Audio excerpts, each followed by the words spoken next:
Խոսում ես այդ որ եկամտը հարկաշելներ Հայաստանում ոչ մի բան չէ։ Միջև այդ Հայաստանում միջին քաղաքացուն, որ ուզում է գնի բնակարանը, դրա համար անհրաժեշտ է 22 տարի։ ներքապող է գալու, հայերը մոսկվիչների պես պարկելու է։ Գալիս ես Հայաստան, դնում ես որտեղ կառուցապատողը, պրոստը ոնց որ չհարգի իր հաճախորդին։ Շինարարը չի կարող այժմ վաճառել։ Երբ որ դու ապրում ես Երևանում, դու ավելի վստահ ես գնում այդ ներդրմանը, քան այս անպիպիցոտը։ Ես չեմ կարծում, որ դա խելամիտ է այդ գներով առնել ինչ-որ մի բան դիլիջանով։ Ինչու՞ շուկային երում է հիմա։ Ինչ ես խոսում։ Ես հիմա ասում ինչ ալնելու, ասում լապատկաները վերցրեք, ես այնքան փող ա գալու, ասնեք հավաքի։ Անշարժ գույքի վաճառքները իջնում են, վարձակալության գները նույնպես։ Շուկայի փուչիկը վերջապես պայթեց, թե սա ուղակի անդոր է փոթորիկից առաջ։ Այսօր իմ հյուրը Stein ընկերության հիմնադիր Գարիկ Դանիելյանը։ Թեժ բանավեճ ենք ունեցել, արժե արդյոք հենց հիմա անշարժ գույք գնել Հայաստանում։ Բաց խոսեցինք անբարեխիղճ կառուցապատողների մասին եւ ունի արդյոք MR-ը շանսեր Նորագյուղում դաունթաուն սարքելու։ Անպայման նայիր մինչև վերջ եւ բաժանորդագրվիր, որ բաց չթողնես կարևորը։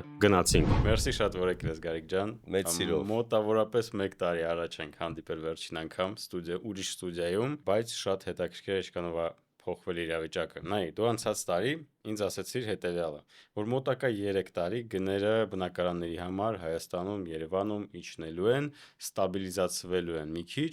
բայց երկարաժամկետ դու ակնկալում ես, որ ավելի են աճելու, քան հիմական։ Ինչքանով է դիպուկ եղել քո այդ պրոգնոզը, ոնց ես կարծում։ Անկեղծ ես մի քիչ ավելի վատատեսական էի տրամադրված ու Արմեն ջան, անցած տարի այն նույն ժամանակաշրջանում շուկան բավականին անկում չեմ ասի, բայց լճացած էր, հա, ու որից ազդակներ չկար դրական։ Իրավիճակը փոխվեց արտաքին քաղաքական ֆոնին, օգոստոսի 7-ից հետո Միչանսկ, Տրամփյուղի եւ այլն։ Տարավ խոսակցություն դեպի խաղաղության դաշտ եւ մարդկանց մոտ զգացվեց, որ ոնց որ դրական տենդենց կա ու կարող ենք ինչ-որ ներդրումներ կատարել։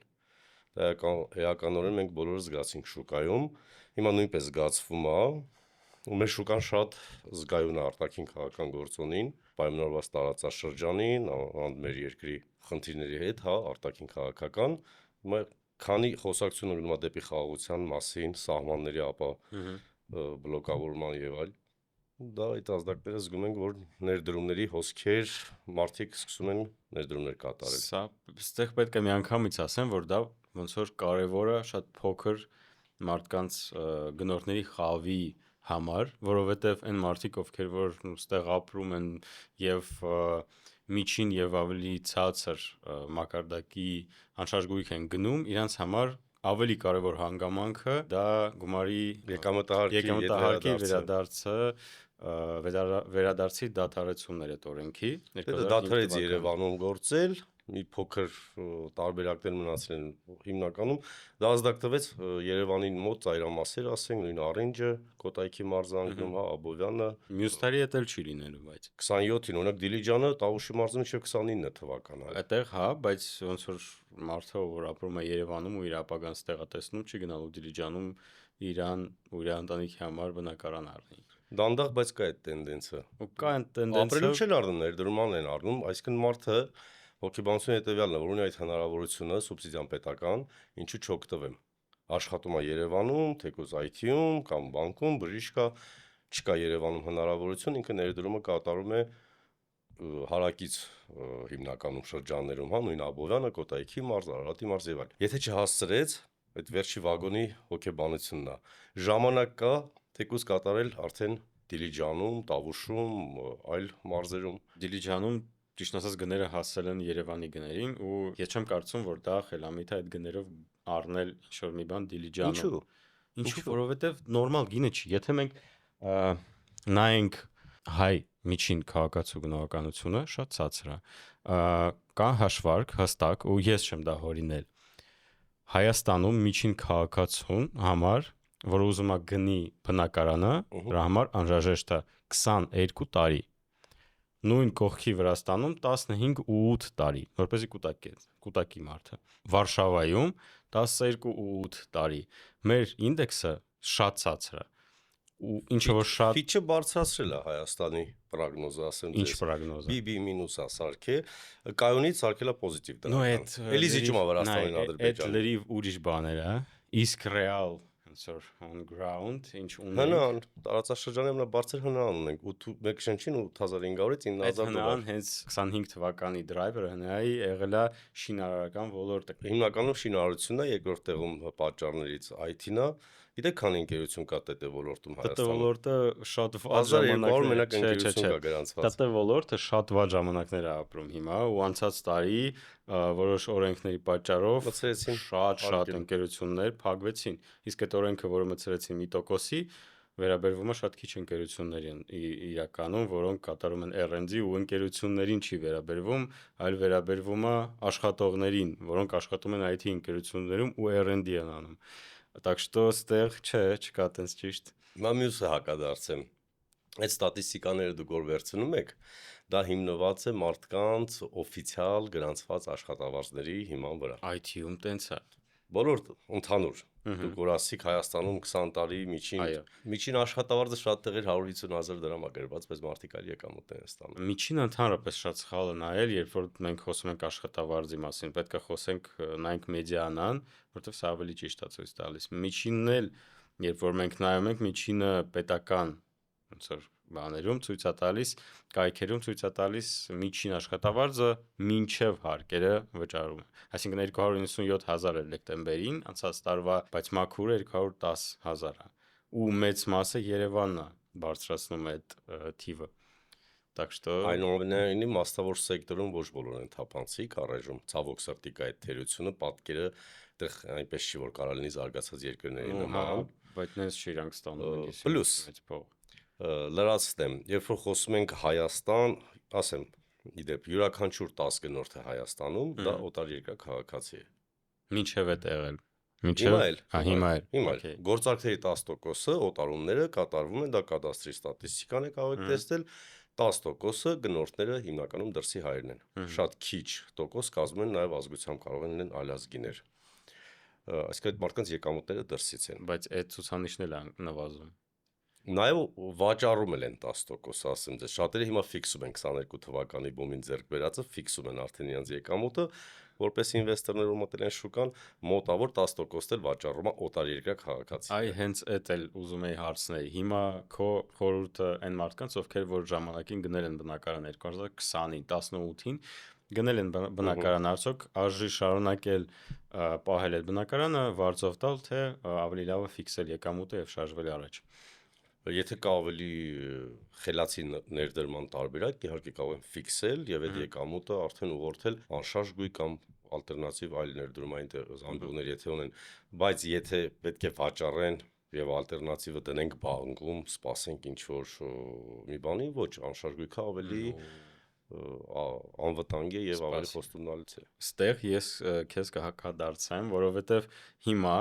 գրոս եկամուտը, որը մարդը կարող ստանա Երևանում վարձակալությունից, ընդամենը տարեկան 7 մինչև 7%-ն է։ 5-6 7-ը չի անցնում։ Այդ գրոսն է։ Այդ չհաշված ինչ օպերացիոն ծախսեր ինքը կունենա, հարկեր, չգիտեմ, վերանորոգում եւ այլն, եւ ժամանակը, որը բնակարանը լինելու է առանց բնակիչների, այսինքն մաքուր այնտեղ կմնա 3-ից 4%-ը։ Չէ, չափազանցնում եք, ինչու 3-ից 4%։ Դա ամորտիզացիան շատ բարձր չի, հա, բայց կան հարկեր ու կա ժամանակը, որ գույք հարկը կենտրոնում թանկացել, կենտրոնում բնակարանը։ Բայց ինչ չեք հաշվում, որ շուկան եթե աճում է, դուք այդտեղ արդեն աճ գրանցելու հնարավորությունն եք 1, անշարժ գույքը ապահովենալու ինֆլյացիայի չի ենթարկվում 2, դրայվ տվող բոլորը հիմա զարմանում ինչու է թանկանում, երբ որ առաջարկը հիմա չի այդքան թանկանում, ինչքան առաջարկը կա, գերազանցում, բայց սպառում կա, գնորդներ հայտնվում են։ Հայաստանում ալտերնատիվ շատ չի զարգացած, ակցիաներ, բորսաներ, պարտատոմսեր, մարդիկ ալտերնատիվա չունեն ներդրման համար։ Ավանդական գնում են դնում են բետոնի մեջ։ Հա, բայց դա սխալ է, շատ սխալ է։ Հա, դա իր պատճառներն ունի։ Կարող է չգիտեն, չեն վստահում։ Տեսեք, արևմտյան երկրներում զարգացած երկրներում ավելի բարձր է միջին ստատիստիկ վստահությունը, որ ես on-line մի բան առա, հետո էլ թանկացավ, կարող եմ մի կոճակի սեղմով վաճառել, հա, բայց եթե մարդը չի հասկանում դա, իր համար դա անծանոթ անտառ է ինքը, շատ դանդաղ է այդ դինամիկան զարգանում Հայաստանում։ Շատ դանդաղ է զարգանում, այդ արդեն ոնց որ ուրիշ խոսակցություն է, բայց եթե մենք նայենք երկարաժամկետ, անգամ 20 տարվա կտրվածքով անգամ Հայաստանում անշարժ գույքը ամենաշատ թանկացած բանը չի։ Եթե մենք համեմատում ենք S&P 500-ի հետ, ոսկի ու S&P-ն դրանցել են անշարժ գույքը։ Այդ ոնց որ փաստ է։ Ստացվում են մարդիկ, ովքեր որ վստահել են անշարժ գույքին, պարտվել են։ Այդ մեկ։ Երկրորդը, ինչ ուզում եմ ասեմ, ինչ որ կապված է, որ գինը չի իջնում ու նաև շարունակելու է թանկանալ։ Ես համաձայն եմ, որ ինքը կարա դանդաղ թանկանա, բայց խնդիրը ինչումն է, այնքան շատ շինարարություն է սկսվել ժամանակին, ու այնքան շատ քառակուսի մետր է մտնում ամեն տարի շուկա, որ արդեն առաջարկը ավելի շատ է կան պահանջարկը, ու այդ ոնց որ միջոցները, դրայվերները այլևս չեն գործում։ Ինչով ես գնահատում առաջարկը։ Պաշտոնական տվյալներով Առաջարկը ավելի շատ է։ 55-ից 60,000 բնակարան 26-27 թվականին նորակառույց ֆոնդից արդեն Հայաստանում ավելանալու է, դրա 90%-ը Երևանում է այդ թվի։ Շատ բարի, դա դու ոնց որ հաստատեցիր։ Պահանջարկ ասելով Արմեն, ոնց ես պատկերացնում, ովքեր են գնորդները։ Նայ, պահանջարկ ասելով, ես նայում եմ պաշտոնական տվյալներին։ Այն որ դու մի քիչ առաջ ասացիր 240,000 գործարք է կատարել կադաստրով, 244,000 25 թվականին։ բայց քանիսը դրանից բնակարանի գնում էր։ 40%-ը հողերի օտարումն է կազմել։ Ահա։ Ամենավերջի տարիներին ակտիվ դինամիկա հողերն են ամրագրում, ու ինքը ճիշտ է, որովհետև ոսկի կանոն անշարժ գույքը հենց հողից է սկսվում, չմոռանանք։ Այնտեղ կա ժառանգած բնակարանների փոխանցում Եվ այլն, եւ այլն, 244,000։ Հիմա ինչքան է գնումների թիվը իրական։ Մոտ 80+%-ը առուվաճառքներն է։ Ժառանգությունները, նվիրատվությունները, հա, մեծ մասը դա է։ Շատ ճիշտ 40%-ը հողը 40%-ը հողն է, մոտ 18-20%-ը մոտավոր կազմել է առանձնատների սեկտորը։ Ընդհանուր գործարքների քանակի մեջ 85-90% էլի Երևանին անգլմարոցի բաժինը ու Երևանամերձ համայնքներին ժառանգությունները բան շատ քիչ են, կամ տոկոսայինով, բայց չեմ կարող ասել։ Նայ, կան ֆակտորներ, իրականում որոնք ցույց են տալիս, որ մի բան այն չի գնում։ Դու նայում ես շինարարությանը 25 թվականին ինքը աճել է, այնտեղ 15%-ով ավելացել են տարին 15-20% շինարարությունը։ Բայց փաստացի մենք այլևս չունենք հիմնական դրայվերը այդ գնումների։ Այսինքն այդ եկամտահարկի վերադարձը Երևանում չի լինելու, բայց մեծ մասը բնակարանների կառուցվում է Երևանում, չգիտեմ 80%, չէ՞ երևի, կամ ավելի։ Դա իմ համար արդեն ցուցանիշ է, որ առաջարկը ավելի է շատ։ Դա շուկայից նվազեց, բայց ուրիշ պրոդուկտներ են հայտնվում, ալտերնատիվ, որոնք կարգավորում են, այսինքն պակասը լրացնում են։ Եկամտահարկը ճիշտ ես ասում, մեծ դրայվ տվեց, ահագին կառուցապատողներ կառուցեցին, վաճառեցին, Ռուսաստանից ներգաղթ կա։ Ռուսաստանից շատ ուժեղ չի ավարտվել, ցավոք սրտի չի ավարտվել, ուրեմն չի ավարտվելու մոտ ապագայում։ Անկամ շատ մեծ զգացվում է, որ ինչքան է մեր համայնքը այնտեղ 2-2.5 միլիոն։ Նախկինում, եթե առնում էին հայրենասիրությունից ելնելով կամ կարոտից, հիմա ներդրում են կատարում որպես անվտանգության համար, ապագայի համար, դիվերսիֆիկացիայի համար, երիտասարդները մեծանում են, չեն կարողանում ապրել առանց ինտերնետի, իրանք նոր մարտահրավերներ կան, կտրվել են աշխարհից, իսկ իրանք ի տարբերություն իրաց ծնողների չեն նայում սալավև ասել։ Ու սկսում են այդ դեռահասները հուշել, որ միգուցե գնանք Հայաստան ապրենք, միգուցե մի հատ տուն ունենանք Հայաստանում, գնանք սովորելու, թեկուզ Սլավոնականում։ Այդ տենդենսը կա, ու կա նաև նույնը ԱՄՆ-ից, կա Եվրոպայից, ու դա կշեռքը բերում է լրացնում այդ եկամտահարկի պակասը։ Ինչինքն չի կարող լրացնի։ Այդ սեգմենտը մնաց առանց հաճախորդ։ Փաստացի այն մարդիկ, ովքեր որ առնում են եկամտահարկով, այն մարդիկ, ովքեր որ առնում են ներգաղթողները, իրանք տարբեր հաճախորդներ են, տարբեր սեգմենտների բան են։ Հիմա Երևանում սկսվում են դառնում մեկնարկում են պրեմիում դասի շենքեր, որոնք եկամտահարկով անգամ չէիր կարող դու։ Բայց կենտրոնը միշտ թանկանալու, որովհետև կենտրոնը միակն է, արդեն կենտրոնում գրեթե հող չկա։ Մյուս գործոնն էլ ասեմ, անցնենք առաջ։ Մեր բնակֆոնդի 90%-ը խորհրդային ժառանգություն է։ Այս բարձրահարկերը հաշվարկած են 50 տարով, որ արդեն մաշել է։ 50 տարին անցավ, 70-ականներին են սարքել։ Ամորտիզացիոն ոչինչ չեն արել։ Ներքին քաղաքացին, այսօր տնտեսությունը ակտիվ է։ ՀՆ-ի աճը 6%, տարիներին ունեցել 7-8, տնտեսության ակտիվությունը բերում է այն մարդը, որ արդեն հնարավորություն ունի, եւ ապրում է հին շենքում, վաճառում է, ավելացնում է, գնում է նորակառույց։ Այդ տենդենսը կա։ Տեսեք ինչ պոտենցիալ կա, 90%-ը դեռ ապրում է խորհրդային միությունից ժառանգած վթարային, կիսավթարային, մահվան վերելակներով։ Լավ կյանքից չի ապրում այնտեղ։ Ինքը չի կարա թույլ տա իրան հիպոթեկը 13%-ով։ Բայց քանի որ տնտեսությունը ակտիվանում է, քաղաքացին հնարավորություն արդեն ավելի շատ գումար վաստակելու, բանկային տոկոսները, հիմա ինչի ես մեջ բերեցի Fitch-ը։ Հիմա Fitch-ը ռեյտինգը որ փոխեց դեպի կայունից դրական զարգացող, որոշ ռեսուրսներ գալու են ավելի մատչելի գումարներ եւ բանկերը հիպոթեկները սկսելու են տրամադրել ավելի հասանելի տոկոսներով։ Այդ փոքր սիմուլյացիոն այդ շղթան բերելու է նրան, որ ու բերում է, որ շուկան հիմա կայուն է, դրա հաշվին է կայուն։ Հիմա դու ուզում ես ասես, այն մարդը, որ հիմա ապրում է առանց հիպոթեկ, եթե ինքը չի առնում հիմա բնակարան, ինքը ստիպված անելու դա անել հետագայում շատ ավելի բարձր գնով, որովհետև շուկան շարունակում է շարժվել։ Բոլոր հին շենքում ապրող մարդը դա բնական է, ցանկություն ունի, որ տեղափոխվի նորակառույց սեկտոր։ Բայց եթե շուկան թույլ չի տալիս, այդ հնարավորությունը իր մոտ չկա, այդ ծրագրերը այլևս չեն գործում։ Այդ ծրագիրը ոչ հիմնական դրայվերներ, այլ գրեթե միակ դրայվերն էր, որ այդ շինարարական բումը սկսվեց մեր մոտ ու շարունակվեց այդքան։ Չէ, 50+%-ը ինքն էր, բայց դուք ինչու եք մտածում, որ բոլորը վաճառել են 50 քառակուսի մետր։ 55 միլիոն դրամի սահմանաչափ կար։ Այդ հիմա չի ինքը Հիմա էլ կա 55 միլիոն դրամը։ Այսինքն մարդը չէր կարող 3-4 սենյականոց բնակարանը գնալ եկամտահարկով ձեռք բերել։ Այդ փոքրներն են ձեռք բերել, պետական աշխատողները, նույն բժիշկները, ՏՏ ոլորտի, ովքեր միջինից բարձր աշխատավարձ ունեն, օգտվեցին այդ հնարավորությունից։ Բայց մնացած բանկերեստերը ովքեր առան։ Մի վարքան։ Այնտեղ ինչ որ խարդախության բաներ կան, սխեմաներ կան, որ դու կարայիր գնայիր կառուցապատողի մոտ ու ասեիր անցյալում եղել են։ Ինչ քիչ ձևակերպումով։ Չէ, հետո մի խումբ ձերբակալվեցին, լուրերով ցույց տվեցին, դրանից հետո բոլորը արդեն հասկացան, որ չի կարելի անել։ Իսկ մի հատ հարցրեցիր նոր գործիքներն են մտել, բայց չասեցիր ինչ գործիքներ։ Բանի փոխարեն եկամտահարկի այդ պակասը լրացնում են մեր սփյուռքի հայրենակիցները, քաղաքական գործոնը, որ երկիրը գնում է դեպի խաղաղության, հնարավոր է ավելի ռիսկով են ներդրում կատարում, Ռուսաստանի վատ վիճակը ստիպում է մարդկանց բոլորի մտածել, այո, մի գույք ձեռք բերել, միգուցե պետք է գա կամ շատերը տեղափոխվում են ապրելու, ասեմ։ Ես մտածում եմ դուք ասես ռասրոշկայի մասին, այն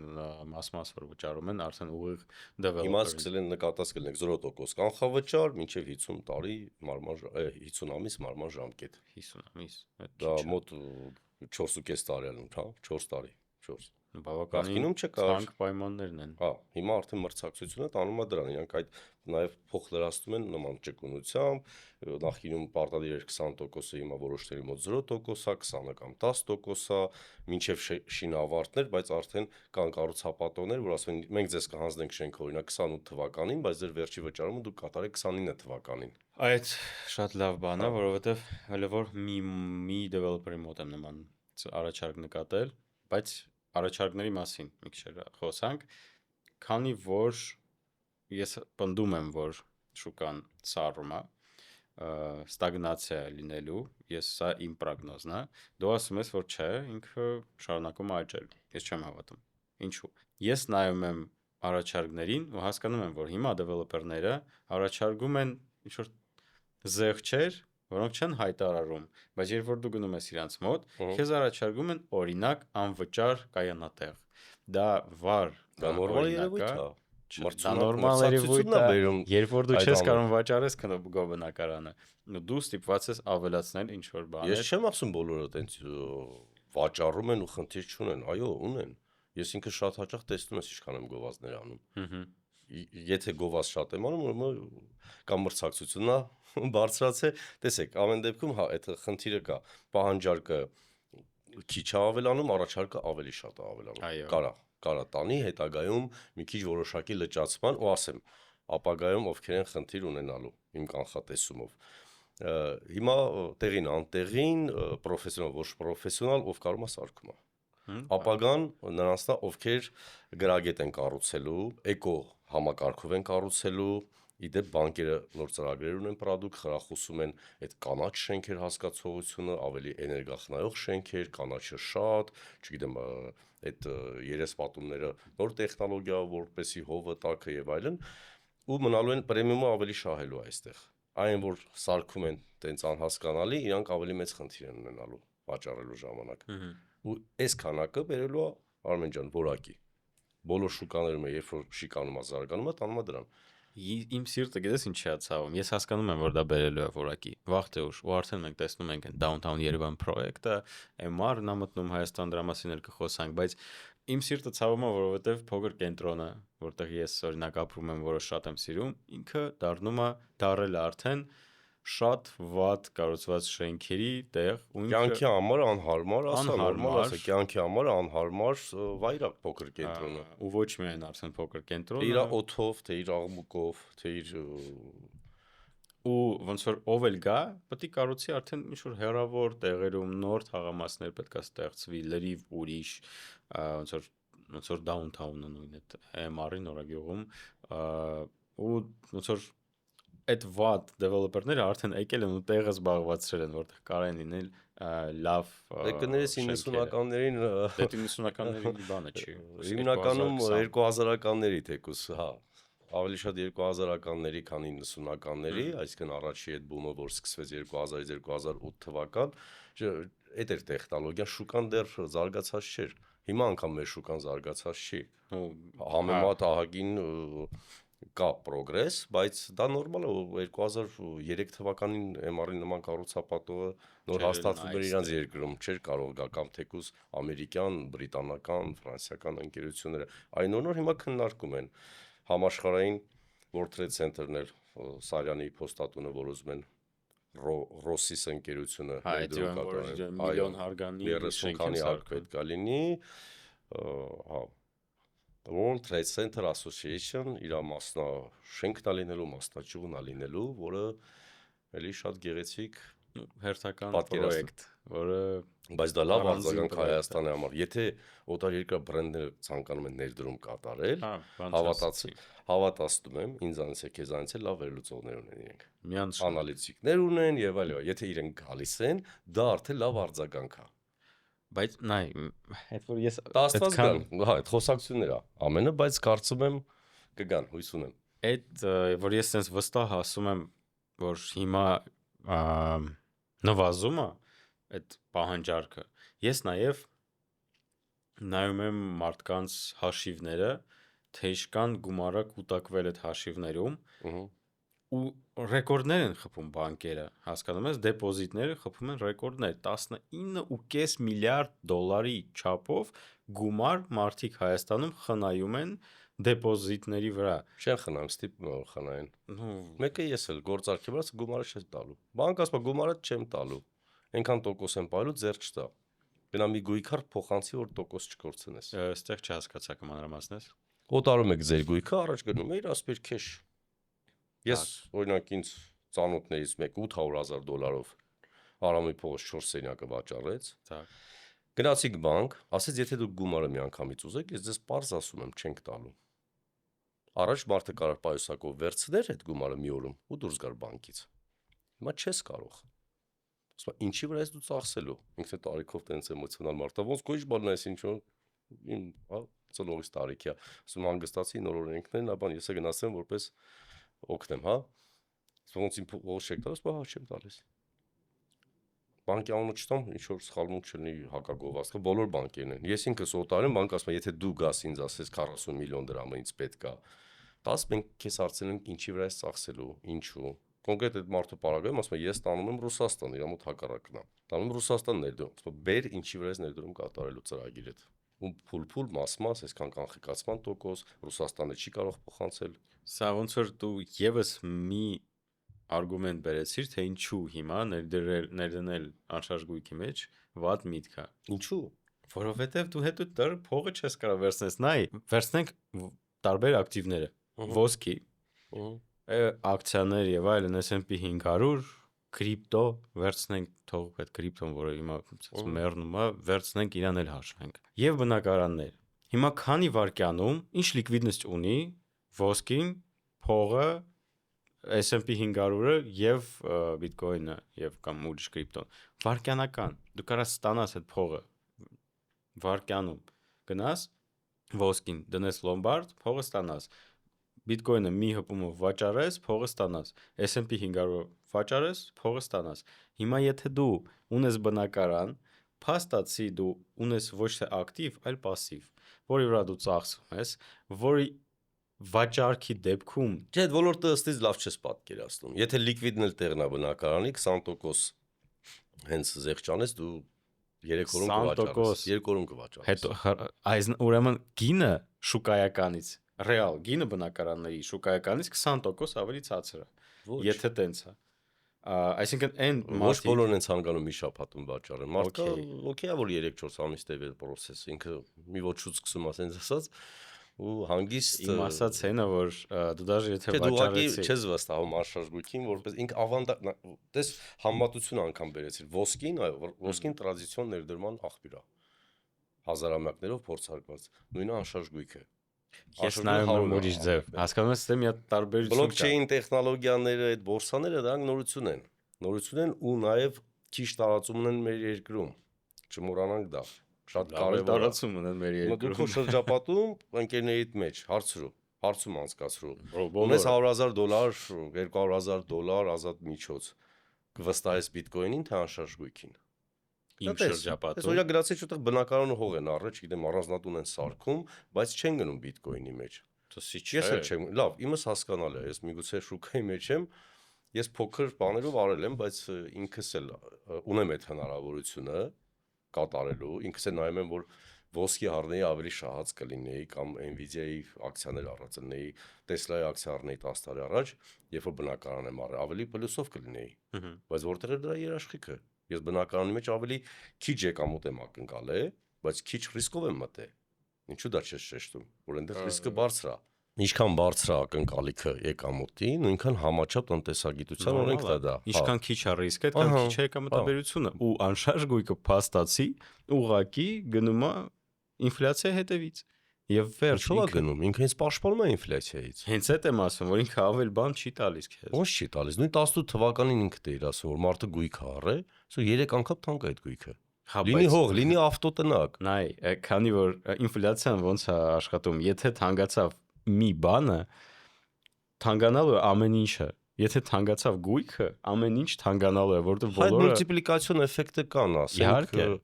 Այսինքն թանկացավ ամեն ինչ գույքի հետևից։ Տուպը մարդիկ նույն մակարդակի վրա են մնացել։ Նես չի որ ահա որ Վելսյան դարել, հա, միջին խավը մի քիչ շատացավ ստեղ, բայց overall մենք նայում ենք 20-30%-ը մեր Հայաստանի մանավանդ Երևանի շուկայում ներդրողներն են, զուտ սպեկուլյանտներն են, ովքեր ձեռք են բերում նախնական էտապում, ֆլիպինգ ասենք, հա, որ սպեկուլյացիա բառը կոպիտ կավա հնչի մեր հանրության համար, ու հաճարում են, երբ որ շենքը արդեն պատրաստ է 2-3 տարի հետո։ Իրանք այդտեղ 50% մինուս պլյուսով եկամուտ են ֆիքսում։ Գնում են հետո մյուս պրոյեկտի մեջ են ներդրում։ Դա տարածված մոդել է աշխարհով եւ մարդը ավելի վստահում անշարժ գույքին, դա ընտրությունը այսօր աշխարհով շատ գումար կա։ S&P 500-ին էլ է հերիքում, ոսկուն էլ է տեսնում ենք բավարարում ինչքան է բարձրացել ռեկորդը։ Ես շորժը չեմ հավատում, ու ավելի կանխատեսել է, ուղղակի անշարժ գույքը ավելի կանխատեսել է։ Երբ որ դու ապրում ես Երևանում, հա, երևանցի ես կամ հայաստանցի ես, ինչ որ ինֆորմացված ես, գիտես ով ինչ, պլյուս սա մեր ընկերն է, նա ինչն է եւ այլ, դու ավելի վստահ ես գնում այդ ներդրմանը, քան S&P 500-ը, որը Ամերիկայում ինչ է կատում, այդ մարդը չգիտի։ Հա, բայց S&P 500-ը մեր հայրոջ էլ արդեն Bloomberg-ը նայում։ Տեսնեն այնտեղ բան, Բաֆետը ինչ ասեց, եսի ինչ, ինդուստրիալը եթե գնա, դա գիտելիք է պետք դրա համար։ Մենք երկու տարբեր մոտեցումների մասին ենք հիմա խոսում։ Ես նայում եմ որպես մարդ, որ ստեղծում է կապիտալ, իսկ հիպոթեկի մեջ, որը հենց իր համար է, մտնում է մարդ, որ կյանքի ստրատեգիան ընտրում է պաշտպանել իրան, այսինքն ինչ որ ապահովագրել իրան ինչ որ բաներից։ Ես տենց եմ կարծում։ Հիմա ես նայում եմ ոնց որ capital building-ի վրա այդ ուղղությամբ ու capital building-ի տեսանկյունից դա ընդհանրապես տենց չի։ Դա ինչ ուզում ես ասա, всё բրծավ 10-25 թվականին բրծավ այդ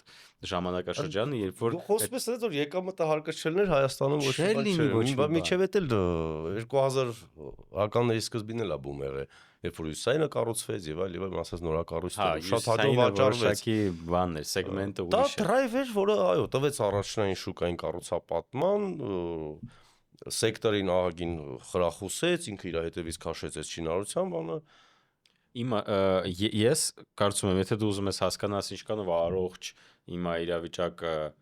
գնումների շուկայում այդ անշարժ գույքի, դու պետք է նայես երկրորդական շուկա, ոչ թե առաջնային, լավ դինամիկան։ Լավ է, երկրորդականում շատ լավ է։ Կենտրոնում ընդհանրապես լավ է։ Այսօր 600-700 հազար դոլար ձեռը հաճախորդը չի կարող նորմալ բնակարան գտնի 120-130 մետրանոց։ Ինչքան ասեցիր, չլսեցի ինչքան։ 700 հազար դոլարով չես կարող 120-130 մետրանոց փոքր։ Գինը 2400-ը միջինում։ Ոնց որ անշարժ գույքի մի մետր նորմալ նորակառույցներում 4-5 հազար։ Նորմալ, հա։ Նորմալ այստեղ խնդիրը ուրիշ է, այստեղ խնդիրը որ ոնց որ հարուստ մարդիկ կամ այն մարդիկ, ովքեր կարող են իրանց թույլ տան լավ բնակարան կենտրոնում, ավելի շատ են, քան առաջարկը։ Իրականում ինչ ունենք կենտրոնում էլիտար։ Մենք ունենք շատ բան չկա փոքր կենտրոնում։ Հենց այդ է, մի հատ Պարաջանով Club House-ն է, որ արդեն այնտեղ վաճառվել ամեն ինչ։ Մի հատ, ինչ եմ հիշում, ցիրկի մոտի երկու նորակառույցները, որոնք կառուցվում են մի հատ իտալական Ռենկոյի էլ ինչ կա, շմել հիշում։ Փարոնյանի վրա են։ Չէ, արդեն շենքեր կան, որ իրանք արդեն իսկ պատրաստ են։ Այդ պատրաստ շենքերը արդեն զբաղված են, ինձ թվում է։ Զբաղված են, հա, վերավաճառներ լինում են։ Ու շատ թանկով։ Դու պեսիմիստորեն ես տրամադրված, բայց ես ոչ թե պեսիմիստորեն, ես գիտես, այն ավելի շատ հավատում եմ քո այն անցած ոդքասթի ասացին, որ դու ասացիր ինքը կարգավորվելու է, հա, քիչ, բայց հետագայում էլի աճ ունենալու, որակի շնորհիվ աճ ունենալու, որտեղ որակն է հավանալու։ Բայց ես չեմ հավատում, որ դու ասում ես վաճառքները նույն ձև լավն են։ Փաստացի տվյալները ցույց են տալիս, որ ռեալ նոր բնակարաններ գնող մասան քչացել է։ Չէ, ես ամեն օր կառուցապատողներից շփվում եմ, հարցնում եմ, տեսնում եմ, ինքս գործարքների մեջ եմ զգում եմ, գործընկերներից եմ հարցնում։ Ամառվանից այսքան անցած տարի գարնանը ահավոր վիճակ էր։ Բոլորի մոտ։ Երկրորդային շուկան էր։ Ինչի էր տենց անցած տարի Որովհետև արտաքին քաղաքական ազդակները հետևյալն էին, որ Հայաստանը շատ նոր պատերազմի մեջ մտնի։ Դա քիչ գործոն չի։ Մարդը անգամ իրան համար, որ բարձով ապրում, պետքա տուն առնել, տեղափոխվեր, ասում էր գալի ջան, սպասեմ, թե առնեմ։ Թե կարող առնեմ, հետո արտագաղթեմ։ Ասում եմ, չգիտեմ, դու որոշի։ Իսկ հիմա չեմ խոսում ներդրողի մասին, չեմ խոսում մեծ պրոյեկտների մասին, Սփյուռքի հայերի մասին։ Իսկ եթե հիմա այսօր ամսի 7-ն է, փետրվարի 7-ն է։ Դու ինչ խորհուրդ կտաս այն մարդուն, ով որ չգիտեմ, ունի 50-100 հազար դոլար ու ուզում է վերցնի բնակարան։ Ես խորհուրդ եմ տալի, ասում հիմա վերցրու, որտեվ աշունը արդեն ավելի թանկ ես վերցնելու։ Ինչու աշունը հենց։ Որտեվ ընտրություններից հետո թանկանալու է։ Ինչ շատերը սպասում են ընտրությանը, ու մեծ պրոյեկտները սպասում են ընտրությանը, MR-ները, մնացածները բոլորը սպասում են։ MR-ը դեռ հաստատ չի։ Հա, չէ։ Քեզ թվում է մեծ խաղացողները նույն այդ World Trade Center, չգիտեմ 500 միլիոն դոլարով սերվեր Հրազդանում պետք է սարքեն, իրենք տենց գալու են ու սկսեն դնել։ Դե այդ սերվերը որ սարքում էին, այդ հաստատ էր։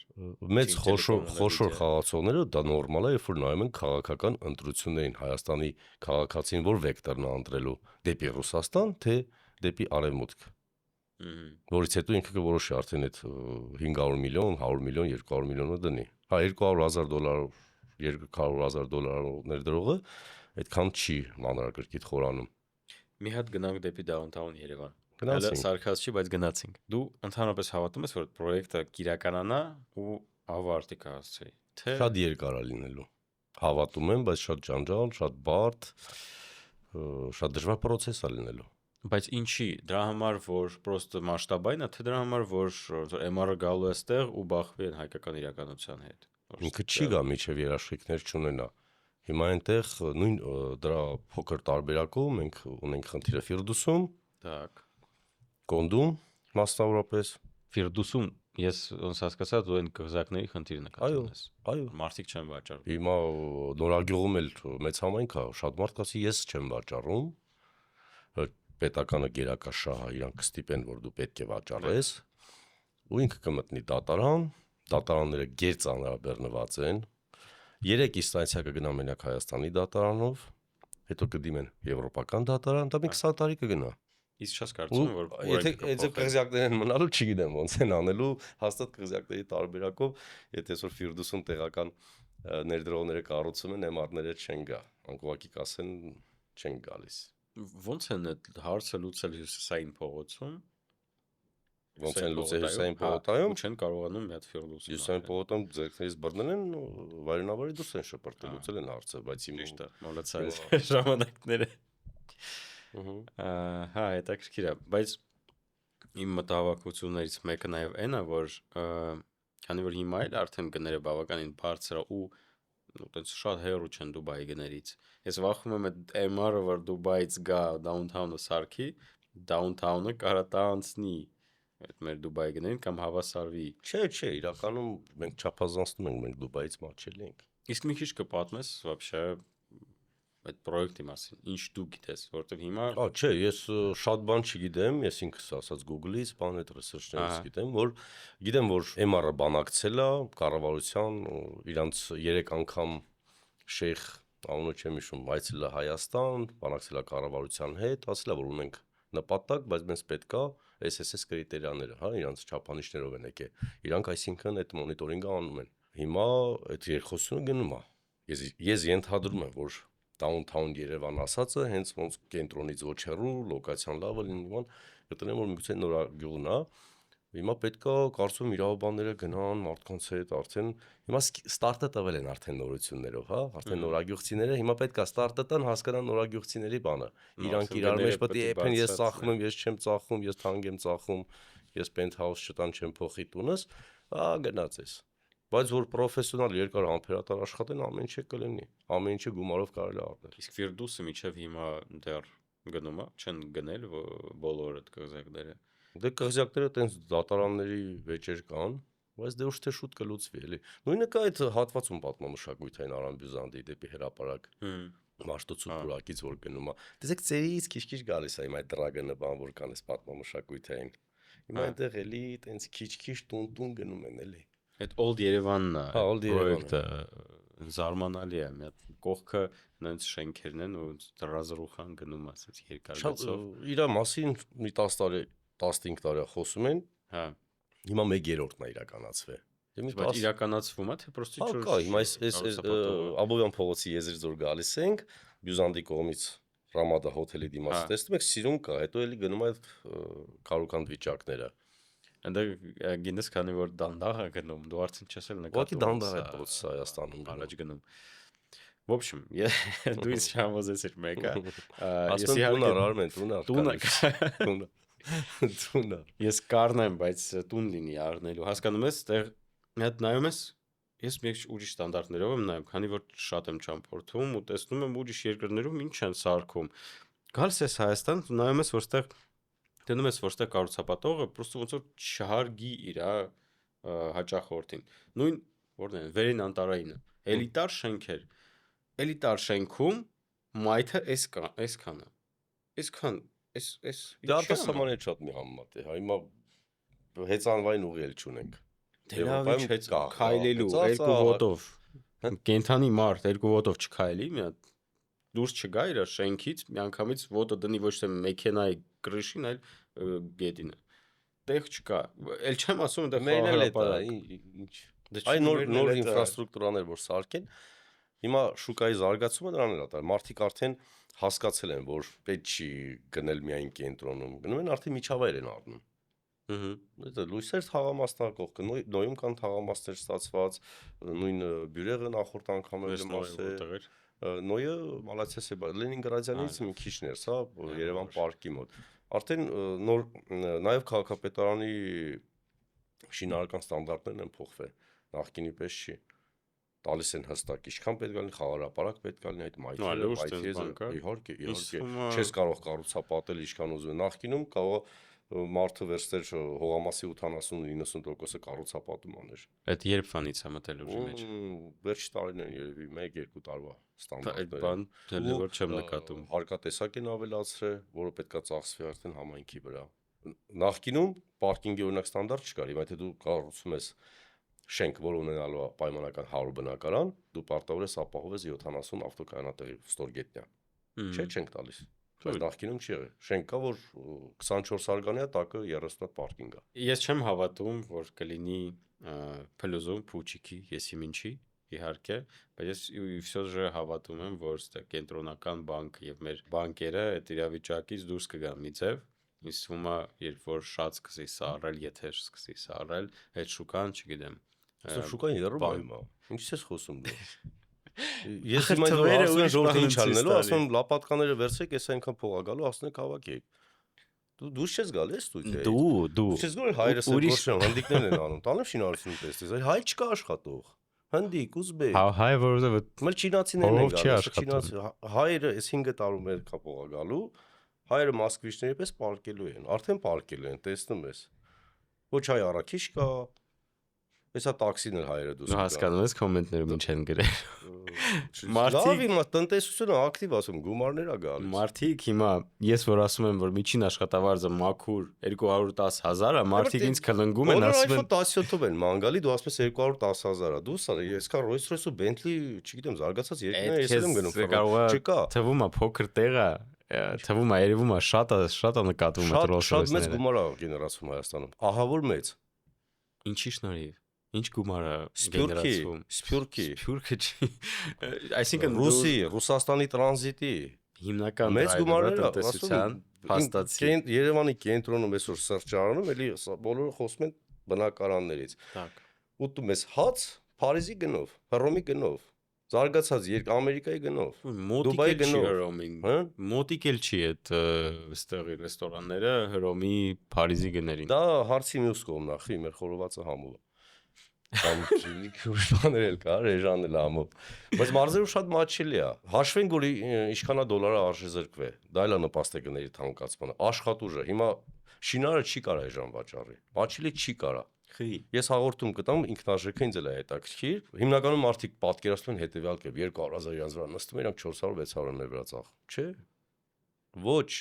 Երազում են 10%։ Մտնում են մեծ ռիսկի տակ, այդ բանկային տոկոսների տակ, բանկերն են նաև խստացրել վարկավորումը։ Նախկինի պես չեն տալի բոլորին։ Ավելի խիստ պայմաններով են տալի։ Ավելի դժվարացել է կառուցապատման շուկան։ Ու գնալով դժվարացնելու են քաղաքապետարանը իր նորմատիվներն է տալի, բանկերը իրենցն են արդեն նաև դժվարանալով, դա շատ լավ է գնորդի համար, բոլորիս համար։ Ոչ բոլորը պետք է դա այդքան մաչելի հասանելի բան չպիտի լինի, որ բոլորը սկսեն շինարարությունով զբաղվել։ Հիմա իրավաբան, բժիշկ, սա թողել են թաունհաուզու շենք են սարքում։ Չի կարելի։ Ինչու՞ չես հարցնում մեր ռիելտորական լիցենզավորումից, օրենք են մշակում։ Այդ կհարցնեմ։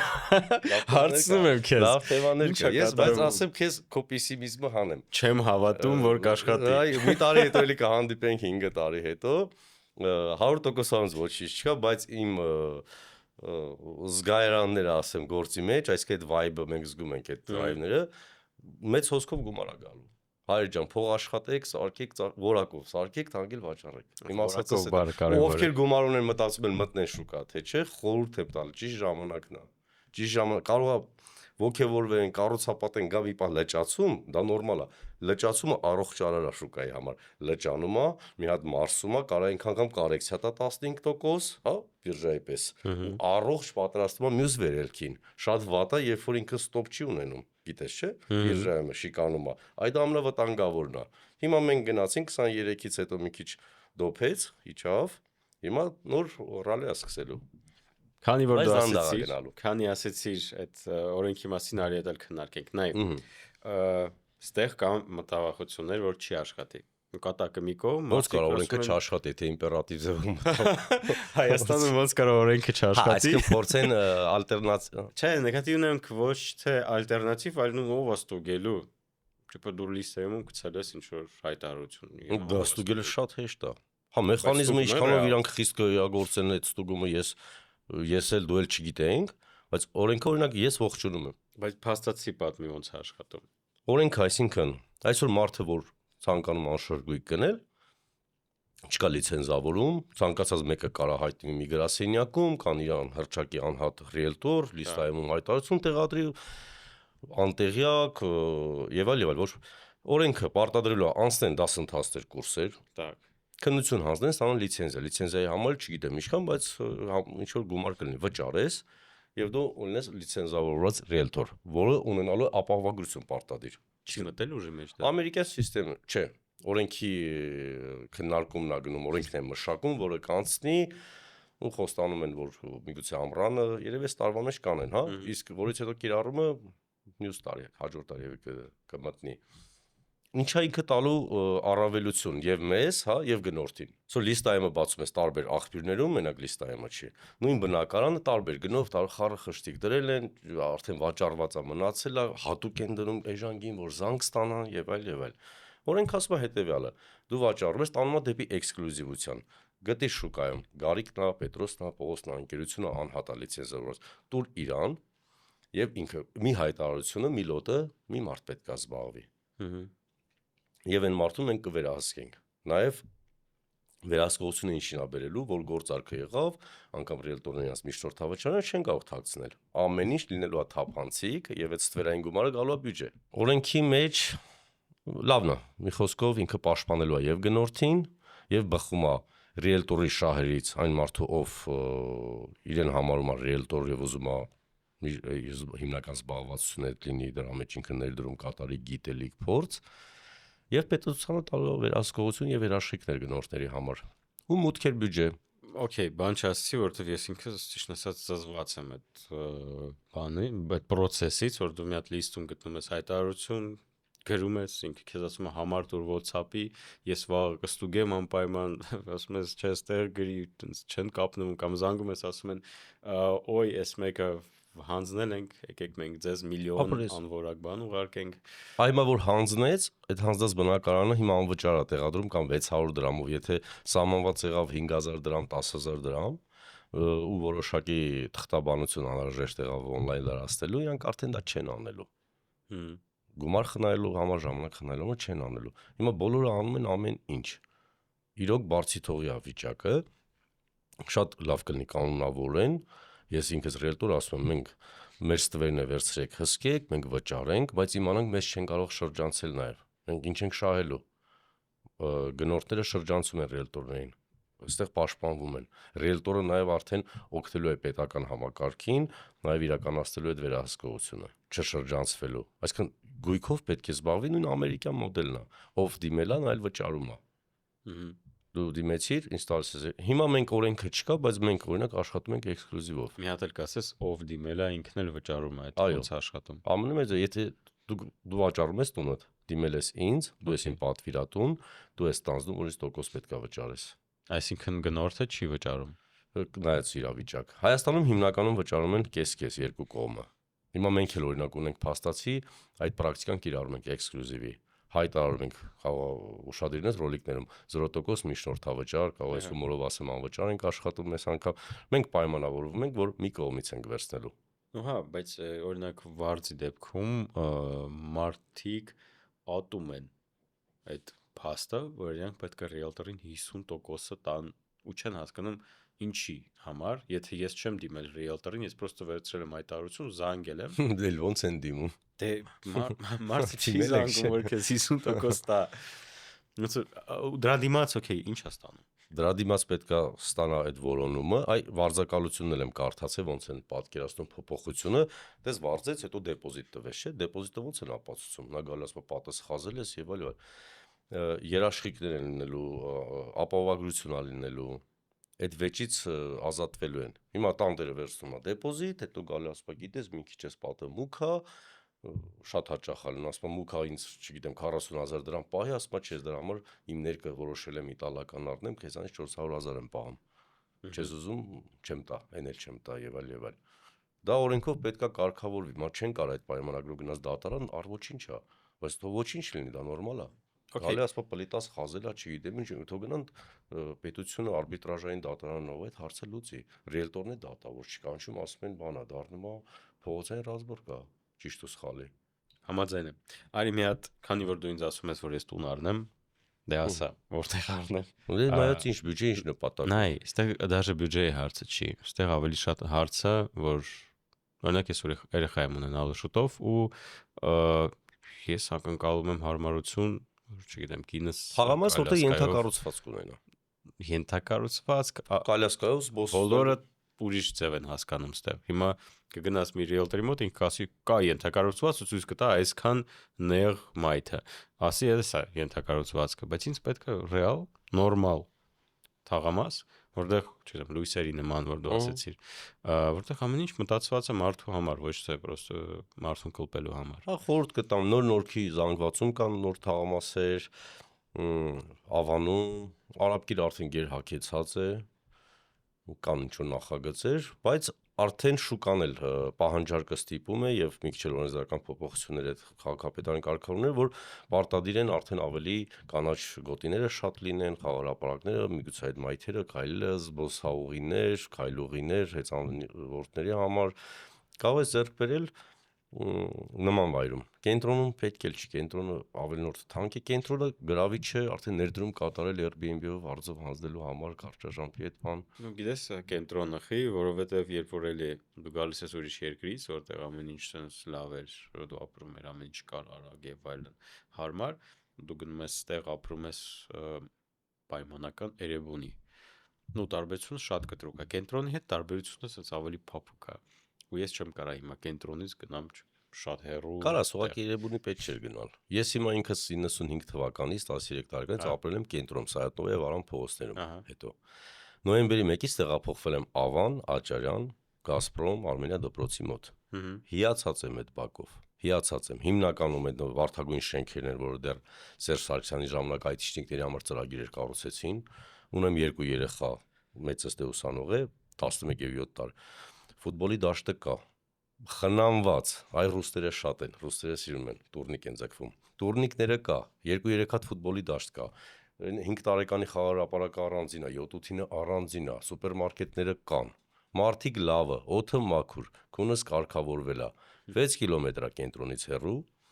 Իջնում եմ 15-20 րոպեում, իդ գնալուց էլ լավ 30-40 րոպե, հա, խցանումը։ Ինձ էլ ընկերներս ասում են, վայ, կենտրոն ապրած ես, հեսա գնաս կփոշմանես, ես փոշմանել եմ, որ շուտ չեմ գնացել։ Անկեղծ եմ ասում։ Հիմա իջնում եմ Արամի փողոց, օֆիսը այնտեղ է։ Ասում ես գազանոցում ո՞նց եմ ապրել ես։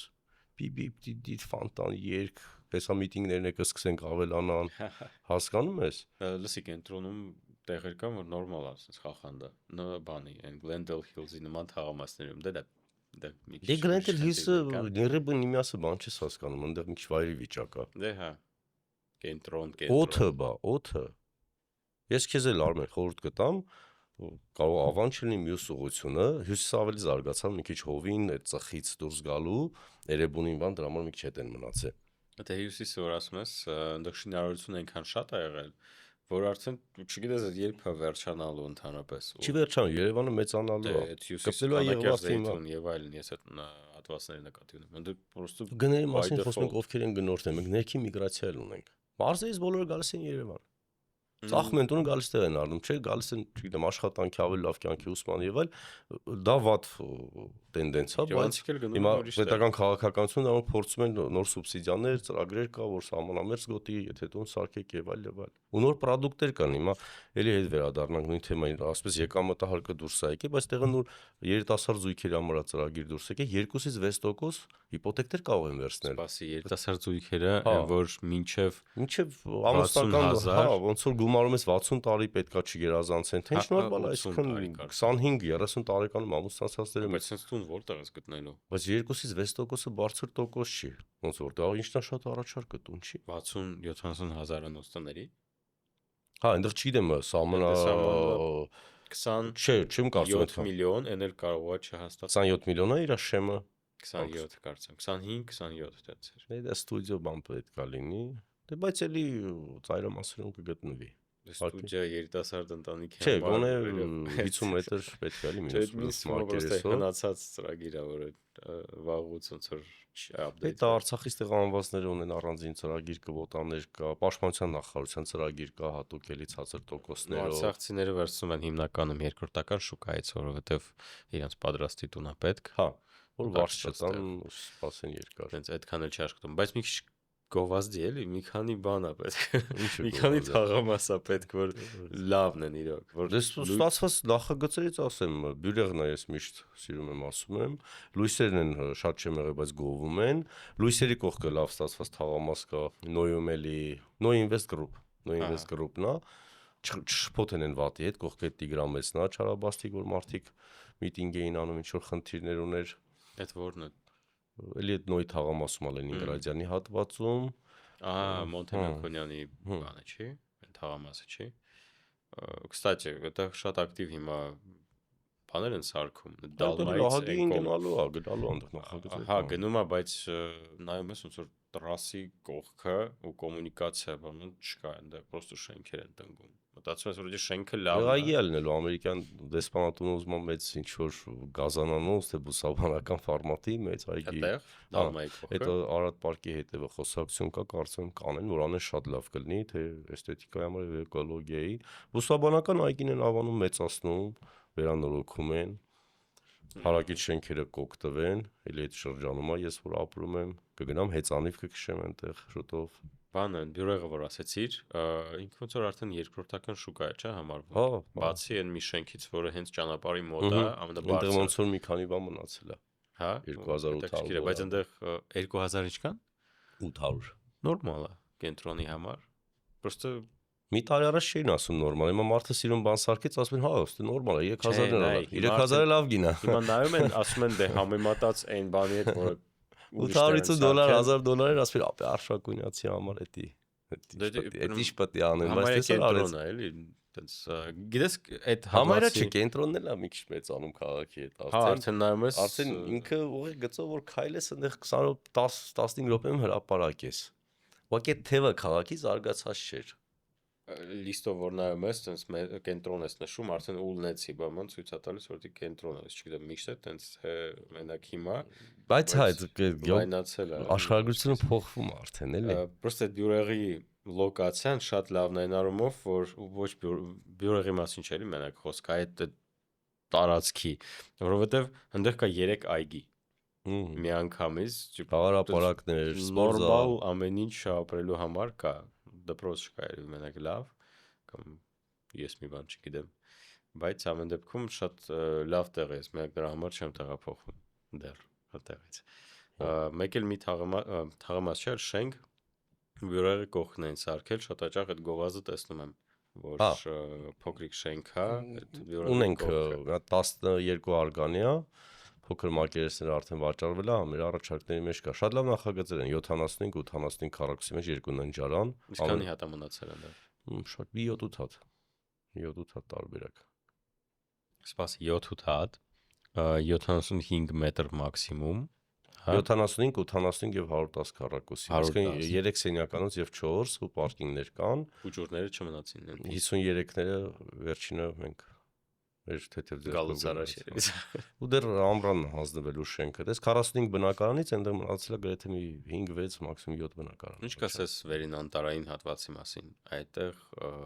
շատ ակտիվ շինարարություն է գնում, բայց ոնց որ առանց օգնության երևի դժվար է գլուխ հանել այնտեղ ինչա կատարվում։ Ինքը լավ լոկացիա է, ինքը մի քիչ բարձր է այդ կենտրոնից, խցիկ կտրված է, վյուի առումով, լուսավորվածության առումով, չալարես աստիճաններով կքայլես, շատ մոտ է կենտրոնին, ճիշտ է, իրար խիտ է, բայց լավա գոնե բարձրարկես չեն թողում։ Հա, որ այնտեղ կան։ Դե մի քանիսը կան։ Հա, մի քանիսը կան, բայց հիմա գնալով 5-6 են թողում այնտեղ մանսարդով բան։ Ու տեսնենք այս կասկադի վերևն է հաստատվել այդ 20 հեկտարանոց նախագիծը։ Այդ որ կառուցվեց, երևի այս անտարայինի գները ավելի կբարձրանա։ Այդ որն է։ Հենց կասկադի վերևի հատվածը, որ երկար ժամանակ խոսում։ Հասկացա։ Եվ ոնց հասկացա լինելու է մշակույթային եւ ռեստորանային եւ տարբեր, ինքը այսինքն այդ պոչը կիսատ մնացած։ Դե էլ պետք է։ Լավ է լինելու, գալու են ներդրումներ են կատարելու։ Օպտիմիստ եւ պեսիմիստ Թրամփը ուղարկում Ամերիկայից բան, մի քիչ Պուտինը էսա կուղարկի, կգանք տեղավորվեն մենք հայերով, մենք մեր հայերով կապրենք։ Տեխնոլոգիայի բաներ թերագնահատում ես։ Այս հեռահար աշխատելը գնալով հեշտանում է։ Մեր սփյուռքի պոտենցիալը մեծ է։ Մենք անդադ գնում ենք մեր երկիր, մեր այս աշխատավարձը, բայց 10 միլիոն հայություն ունենք, 10 միլիոնի մեջ շատ միլիոնատերեր ունենք, ու մարդիկ կարող են արդեն Հայաստանում ապրելով իրանց արտասահմանյան բիզնեսը կառավարեն։ Ամեն ինչ գնում է այդ արդեն համացանցային, արհեստական, բանականության ծրագրերի միջոցով ու գնալով այդ տենդենսիան ինչքան գնաց նպաստելու ասեն դե գնանք Ծիրանը կուտենք մեր հայրենիքում, մեր երեխեքը հայրենը չեն մոռանա եւ այլ, թեկուզ տենց vacation home ասած առնում են, հա գալիս են վարձում, հետո սկսում են շուտ գալ արդեն առնում են։ Okay. Ինքնաթիռներն են արագանալու, ամենից արդեն գալու ժամանակ որ 8 ժամում են հասնելու, ոչ թե չգիտեմ 12-14 չէ։ Դա շատ բան է, երկար։ Ինչը ես մի քիչ հեռուն եմ նայում, էլի։ Անշարժ Մի քիչ գույքենից լավ հեռու ես նայում։ Հա, եթե այսօր արդես 2 ամսից թանկ վաճառես, չէ, այդ վիճակը չի պետք է արդես պահես կամ ապրես կամ ինվեստիցիա։ Այստեղ FOMO-ի բան կա, որ վախը կորցրած հնարավորության հանդեպ շատ է ու շատ մարդիկ այդ FOMO-ի պատճառով սխալ քայլեր են անում, սխալ տներ են առնում, չեն սպասում։ Լիկվիդը պետք է նայես բարձր լինի, այո։ Պետք չի առնել ինչ որ սարքում են, ինչ որ փողը գումարը բավարարում է դրա համար։ Հա, հիմա ինչ կասեմ ես, հա, մարդկանց խորհրդի կարգով։ Նայեք, որը բարձր լիկվիդ ունի։ Դու ինքդ ես ասում, վաղը պետք է լինի քեզ վաճառելու կամ արագ վարձում հասնելու, դու կարողանաս անես։ Այդ ամեն դեպքում դու պետք է շատ էժան գնով, շատ ավելի էժան գնով ծախես, պետք է հա Քառակուսի մետրով են մտածում, սխալ են անում։ Արդեն պետք է մտածեն այդ ենթակառուցվածքով։ Միջավայր գնեք։ Մեր իներցիայով արդեն ապեգինի իշխանա մի րոպե բաժանը մետրով ստանան, չէ՞։ Դա գնում է, պետքա փոխվի այդ մշակույթը։ Տեղալնելու արդեն դու այնտեղ էմոցիա ես վաճառում։ Ենթակառուցվածք ունի, միջավայր ունի, համայնք ունի, ճանապարհ, այգի, քո ասած ֆուտբոլի դաշտեր, այդ ամեն ինչը։ Հիմա կգա։ Առնելուց պետք չի ուղակի փողոց գումարես երիքից այսքան առա։ Հիմա ժամանակն մտածեն որակի մասին, մի քիչ թանկ առնեն, որակով առնեն, թող փոքր մակերեսով առնեն։ Իհարկե ոչ միշտ դա ստացվում է, որ դու պետք է ապրես, երեխա ունես մեծացող եւ այլ, բայց որակին ուշադրություն պետք է դարձնել, որովհետեւ այս քանակը ծնելու է որակ։ Լսի, մի հատ կտրվենք Երևանից։ Կան ուրիշ քաղաքներ, որտեղ կարելի է գույք գնել։ Փաստացի մենք տեսնում ենք, որ Դիլիջանը արդեն իսկ բավականին թանկ է։ Ну, համեմատած։ Ոստեղ հարց առաջանում, որպես ինվեստոր, որ քաղաքին ես հիմա նայեմ, որ մտնեմ ցածր գնով, բայց պոտենցիալով այդ քաղաքը չզիջի Դիլիջանին ու տես մի 10 տարի հետո գինը գա հասնի լավ կետին։ Մայլեր, Պապարան, Գյումրի։ Ну Գյումրիում տես շատ հնարավորություններ չկան։ Սահմանը բացվեց Թուրքիայի հետ, ինքը կդառնա արդեն տարանցիկ քաղաք եւ հնարավորությունները կշատանան։ Երբ որ բայց հիմա առնելու բան չկա այնտեղ։ Ոնց որ կոպցած develop, շինարարություն չի գնում շատ։ Այդ պատմամշակութային շենքերը ավելի լավն են Գյումրիի խնամված։ Խնամված, հա։ Ինքը բարձր կարելի է միշտ տուրիստներին հանձնել, էլի բուկինգով, Գիտես ինչու՞մն է այստեղ խնդիրը, ոնց որ Դիլիջանի դեպքում դու property management-ը ավելի հեշտ է ու Երևանի դեպքում։ Երևանում դու ապրում ես, Դիլիջանում ինչ որ ավելի զարգացած այդ property management-ի ընկերություններ կան, մտածեն, բայց Գյումրիի դեպքում չեմ կարծում Դիլիջանում զարգացած է, Դիլիջանում հենց զարգացած չի։ Դիլիջանցիները շատ են գանգատվում, դե մեկը լինի տանկ աշխատաստի կամ վաճառենք, չկա դա զարգացած չի։ Ես իրավիճակը Գյումրիի չնեմ, բայց ենթադրում եմ ինքը ավելի մեծ համայնք է, այնտեղ կլինեն արդեն մարդիկ, հետո քաղաքում ավելի հեշտ է։ Դիլիջանում թերի է զարգացած property management, կան հյուրանոցային ծառայություններ, բայց շուտ լոկալ վերստում են ամռանը աշխատացնում են, բայց ընդհանուր ձմեռ համար sense սեզոնայնությունները դեռ պոտենցիալ ունի։ Կստати, property management-ի մասին ես ինչի եմ տենց սկսել մտածել, որ ձեր գործը միգուցե եւ վատանում է կամ վատացել է, որովհետեւ նայում եմ ու ինձ թվում է, որ քո ընկերությունը ավելի շատ է սկսել ներգրաված լինել property management-ի մեջ։ Նախկինում ավելի շատ, հիմա այն կա, ոնց որ շատացել է հիմա։ Այդ դուք ոնց որ ավելի շատ եք ինչ-որ բնակարաններ հանձնում վարձով, ես արդեն ձեր գովազդը տեսնում եմ Yandex Go ավելացում, ես ավելացրել եմ, վերում է։ Իմ մուտքի մոտ ես տեսնում եմ արդեն ձեր լոգոները ու ստեղից տպավորություն ստեղծվեց, որ միգուցե եւ դուք բիզնես մոդել եք փորձում փոխել։ Չէ, զուտ գովազդներն է առաջած հաճախակի դարձել։ Մեր property management-ի մաքսիմում եղել է 175 բնակարան, հիմա ունենք մոտ 70։ Դու ասեցիր մի անգամ, կարծես թե կոմենտներում կամ էլ ինձ անձնական նամակով դու ասեցիր, որ շուտով շատ լավ նախագծեր են լինելու Հայաստանում, մտնելու են Հայաստան։ Խոսքը գնում էր այդ HighPost-ի շենքի եւ MR-ի մասին, թե այլ ինչ որ բաներ կան, որ կուզեիր պատմել։ Ընդհանրում եմ դրանց մասին է եղել խոսքը, ընդհանուր որ շուկան պոզիտիվ դինամիկա հնչեցնում։ Չգիտեմ, ինձ թվում է լավ է լինել։ Ես մի տարի առաջ բավականին ընկճված էի, վատատես ինքս, ու ինքս էլ օբյեկտիվ ասում էի գները իջնում են մի քիչ կամ լճացել են ու հիշում եմ որ բոլորը հարցնում էին դու էլ ես անգամ հարցրել ասեմ արտաքին քաղաքական գործոնից է կախված եթե զարգացումները եթե մենք կարողանանք վտանգները չեղարկել չունենանք արտաքին տենց վտանգներ հարցակումներ եւ այլ վիճակը կլավանա ու հիմա երաշխավորված չի ես հույսով եմ որ այս ինչ որ մեմորանդումներ բան բայց շատ մարդիկ ոգևորված են Ես ունեի հաճախորդ, ով 5-ից 10 միլիոն դոլարի պորտֆելներ ինքն էր ասում, իրանք հետաքրքրված են լոգիստիկ կենտրոն կառուցելու համար, ասես մենք այդ գումարը մաքուր գումարը Ռուսաստանից բերել ենք, ծագումով Ռուսաստանի հայ 5-ից 10 միլիոն դոլար, հեռանկար չենք տեսնում Ռուսաստանում, վախենում ենք ներդրում կատարել, Հայաստանում է չենք անում, քանի որ վախենում ենք նույն կերպ, հա, չենք անում կանխորոշել, կանխատեսել ապագան։ Հիմա մի քիչ կանխատեսում կա այս կետում Այդ խոսակցությունով ասում սեպտեմբեր ամիս մոտավոր կանխատեսում կա հիմա հետաքրքրված ենք այդ գումարը մենք ներդնենք լոգիստիկ կենտրոն սարքելու համար հյուսիս-հարավինքից հող են փնտրում տենց կա տարբերակներ իդեպ պետքա գնամ Մեկ էլ հիմա շատ եմ գովազդներ տեսնում որ Հայաստանում կամ հայերի համար ինչ որ ֆորում, իվենտ Դուբայում անշարժ գնելու մասին իրոք այդքան պահանջարկը շատ է արտերկրում առնելու համար անշարժ գույքը Առնում են, բայց այդքան է շատ չի։ Օրինակ Հայաստանից ենթադրում եմ, որ էմիրություններում ընդհանուր տարվա հաշվարկով 100-150 գործարքա տեղի ունենում, բայց ավելի շատ ամերիկահայ, եվրոպահայեր կան, նույնպես որ ներդրում կատարում են էմիրություններում։ Հիմա դա կարելի ասել նորություն չի, նորություն ես նկատած կլինես, եթե չի շատ իրեղի, Ռուսաստանի հայերն են շատ սկսել ռուսերենով գովազդել անշարժ ձեռք բերեք Հայաստանում։ Նկատել ես նախկինում չկար։ Դա էլի վկայում է այն մասին, ես որ ասում եմ հոսքը զգում եմ Ռուսաստանից հոսքը զգում եմ, իրանք են զգացել ու որոշները գալիս են այստեղ, չգիտեմ, մի ոտ է այնտեղ, այնտեղ Մոսկվայից են գովազդանում, մենք առաջարկներ ունենք Մոսկվայում, ազգությամբ հայ են Նաև կարող եք Հայաստանում ներդրում անել, ինչ-որ ռուս վլոգերներ գովում են, որ Հայաստանը մեծ недооцененный там рынок, можно инвестировать, правильно, все такое։ Դա էլ վկայում է մասին, որ իրանք էլ են զգում այդ պատուկը, պահանջարկը կա, դեռ նոր է սկսում պահանջարկը։ Նոր խելքի են գալու այդ երիտասարդները, ես Ռուսաստանի հետ էլ կապ ունեմ, զգում եմ էլի։ Okay, նայ, որպեսզի մենք հանդիպենք մյուս անգամ Եվ ես հիշեցնեմ քեզ այդ խնդրում եմ քո պրոգնոզը դուր ինչա կատարվելու ծոր մինչև մյուս այս ժամանակահատված մի տարի հետո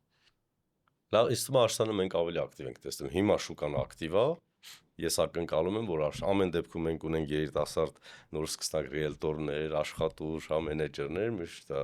էլի առիթ լինում ժողով թե ոչ ընկերական զրույցում ասում են ոնց է լավա լինելու ասում շատ լավա լինելու պատրաստվեք ներդրում կատարեք ձեր վրա պատրաստվեք որ այս վիճակը լավա էլ ավելի լավա լինելու դե մենք մեջտեղ զանգերը զգում ենք էլի երբ շատ երբ չի շատ Okay merci շատ շնորհակալ եմ